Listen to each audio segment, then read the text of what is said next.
The new ship will look as similar as possible to the original Titanic. The grand rooms and even the swimming pool will match standards of 101 years ago. In Southampton this morning, the plans were unveiled at a grand breakfast. But the man behind the project, an Australian mining billionaire, had vanished from his own launch event. He was on screen and not in person.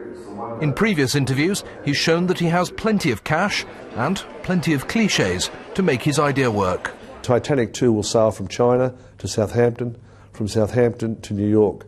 It'll link 3 continents together on things that we all as human beings on this planet hold sacred. That's our families and love, and everyone's got a Romeo and Juliet story.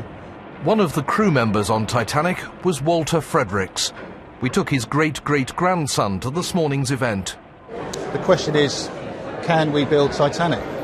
And the answer is yes, they can. But for me, the question is, should we build Titanic? And I think morally and respectfully, no. The only current liner running between Southampton and New York is Queen Mary 2. Its owners are not impressed with the Titanic plan. We've always been very mindful and very respectful of such a tragic event. So from our perspective, we don't think building a replica or a 2 is appropriate. Construction will start in China this year. The maiden voyage from China to Southampton and then New York will be in 2016. Well, our transport correspondent Paul Clifton is with me now. Paul, safety standards have changed an awful lot over the last 100 years.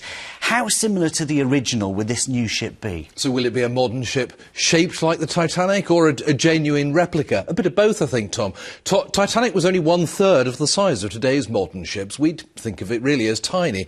This one will be 4 metres wider than the original. It will have an extra deck to accommodate enough lifeboats. It won't be built with rivets. It won't be powered by coal, so it doesn't actually need all those funnels.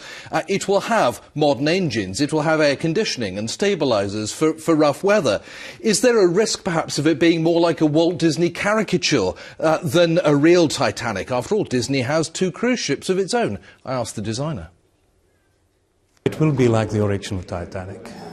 It is nothing to do with Disney or other branches like that, but it will be an original Titanic. All very interesting, Paul, but is this actually going to happen? Yes, I think so. Funding from an Australian billionaire who has more money than a monopoly board and a state-owned Chinese shipyard that has never before built a passenger ship for Westerners, but which has built lots of cargo ships. Some people will have questions about taste, but it clearly has commercial potential. 40,000 people have asked about joining the maiden voyage. Imagine the crowds on the day it arrives in Southampton. As an Australian spin doctor said to me this morning, it is a great story.